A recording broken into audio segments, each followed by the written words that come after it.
Hello, नमस्ते, सत श्री अकाल, वड़क्कम, राम राम, whatever you feel connected with. प्यारे दोस्तों, मैं योगेश कुमार आप सभी का मेरे YouTube channel chemistry for you पर हार्दिक अभिनंदन करता हूं। आज मैं आप सभी के लिए +2 क्लास का चैप्टर नंबर 2 सॉल्यूशन लेके आया हूं। देखिएगा, अगर मैं इस चैप्टर की वेटेज की बात करता हूं तो वेटेज के अकॉर्डिंग हरियाणा बोर्ड और सीबीएसई बोर्ड इस दोनों के अंदर आपके इस चैप्टर की वेटेज है वो 5 मार्क्स की है। और अगर हम प्रोसीड करते हैं कंपटीशन लेवल की तरफ, तो कंपटीशन लेवल के अंदर आईआईटी जेई के अंदर हर साल इस चैप्टर से एक क्वेश्चन आता है और नीट के अंदर हर साल इस चैप्टर से 2 क्वेश्चन आते हैं।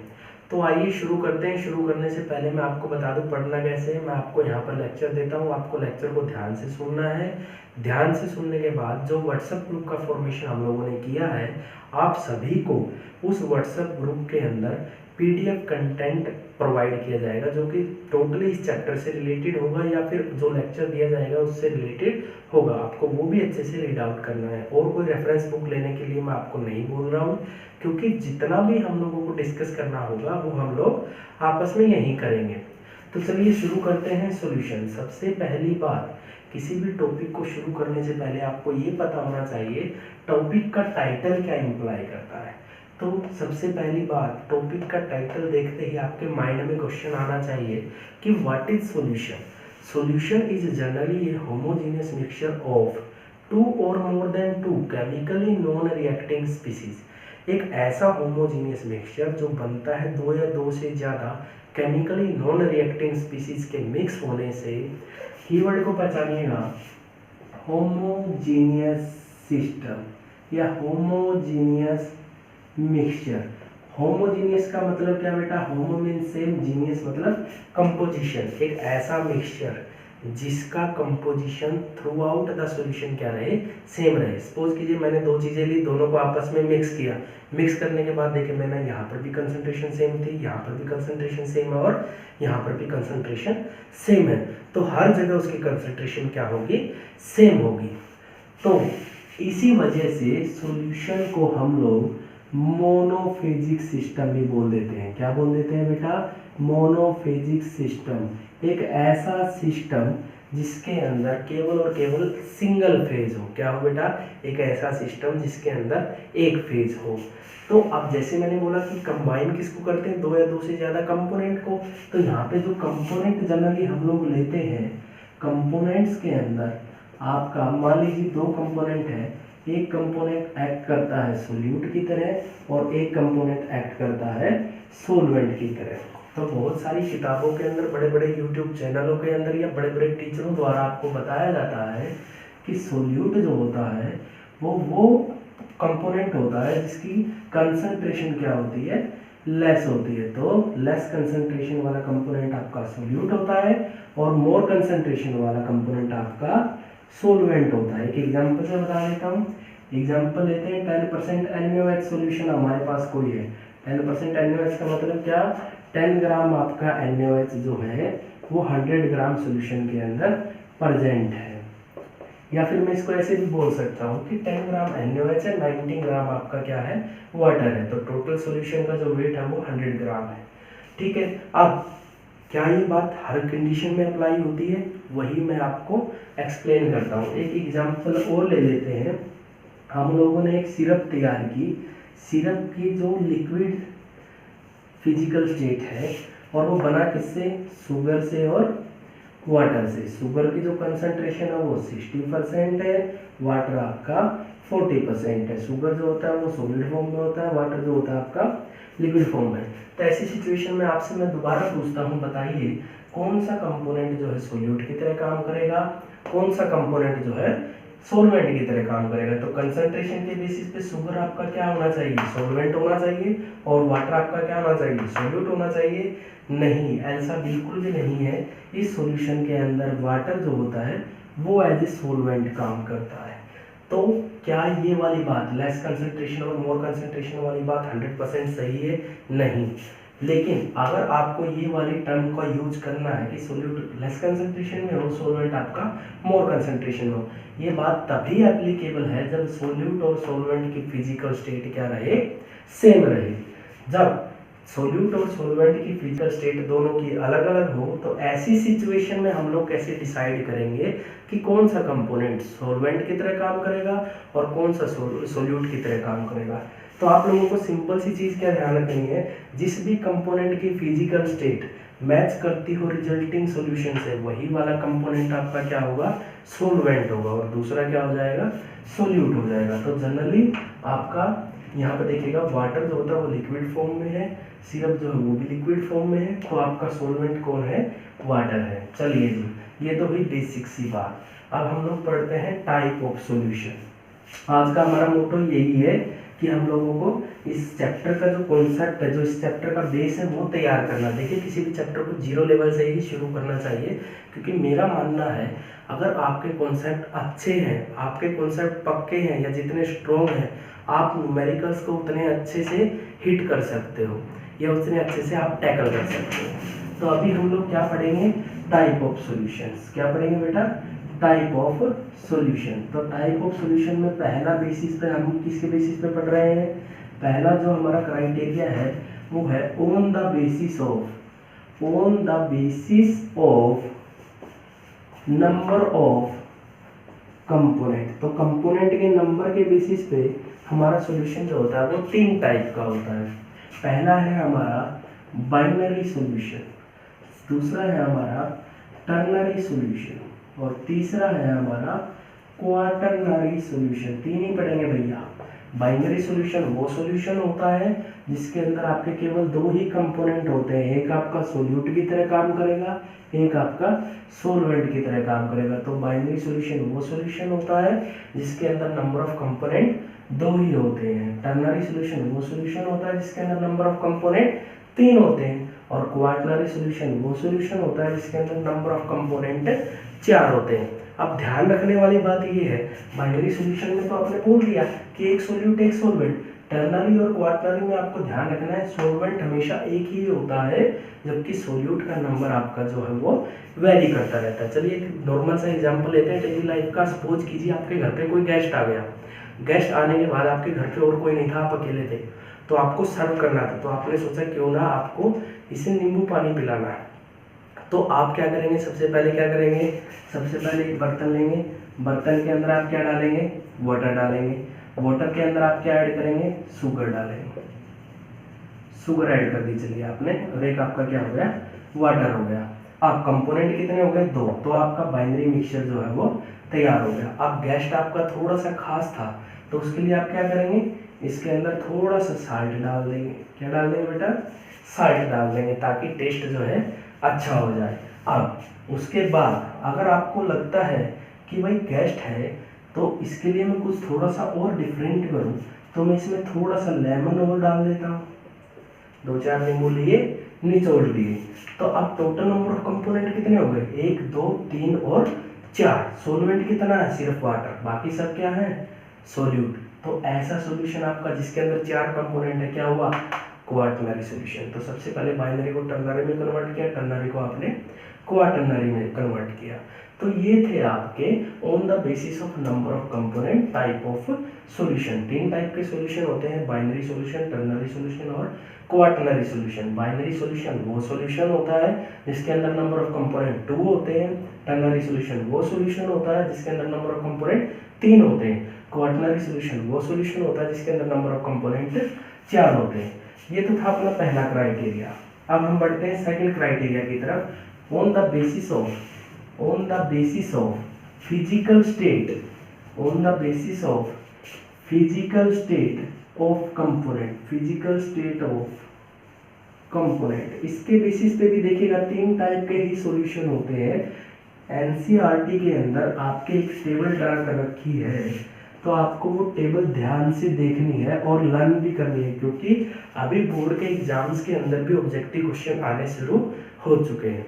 और मेरा जो मानना है कि एनसीईआरटी की एक एक लाइन काफ़ी महत्वपूर्ण होती है, क्योंकि एक एक लाइन का अपना अलग मतलब होता है। तो आपको वो टेबल अच्छे से मेमोराइज करनी है। मेमोराइज क्या करना है, उसके एग्जाम्पल्स, क्योंकि वहाँ से क्वेश्चन आने के चांसेस होते हैं। तो इसके बेसिस पे भी यहाँ पर हम लिख लेते हैं type of solution, type of solution. यहाँ पे करते हैं हम सोल्यूट की फिजिकल स्टेट क्या होगी, यहाँ पर सोलवेंट की फिजिकल स्टेट क्या होगी, और एक एक एग्जाम्पल। तो इसके बेसिस पे भी 3 टाइप के सॉल्यूशन होते हैं।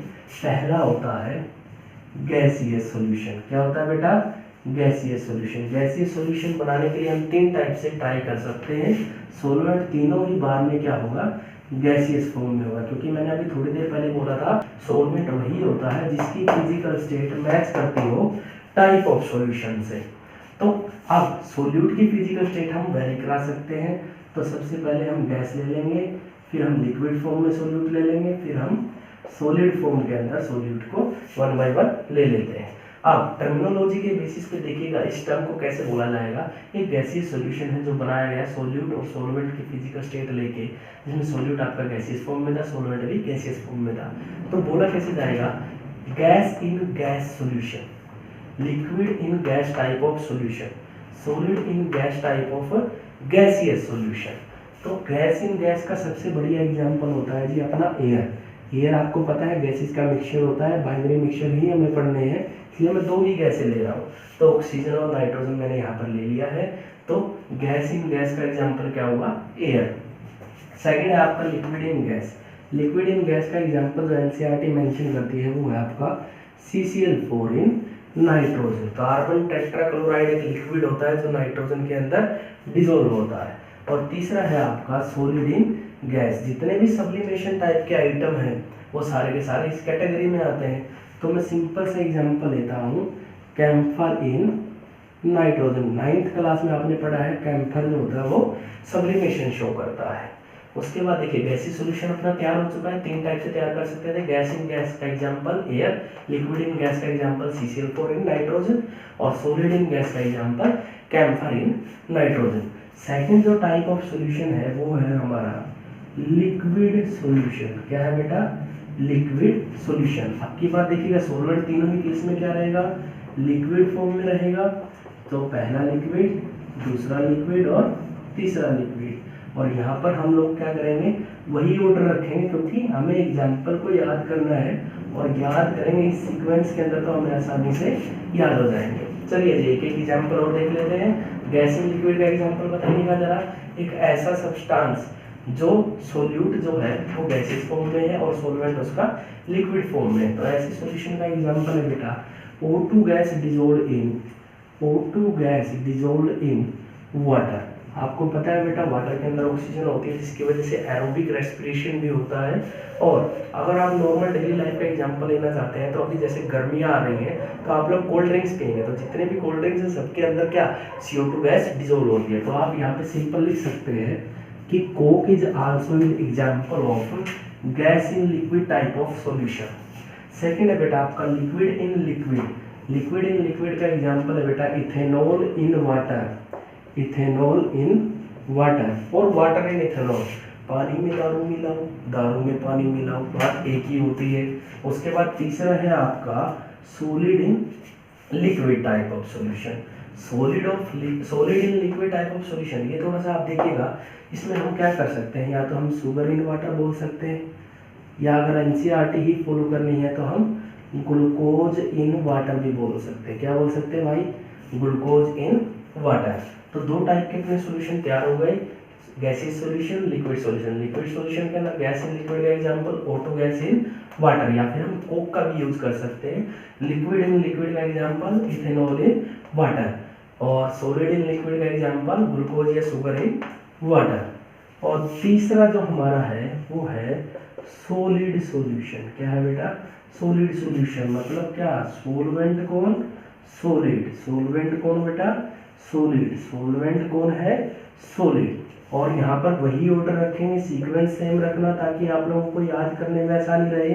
तो gas in solid, liquid in solid और सॉलिड इन सॉलिड। सबसे पहले सबसे इम्पोर्टेंट जो एग्जांपल मुझे लगता है वो मुझे ये ही वाला लगता है।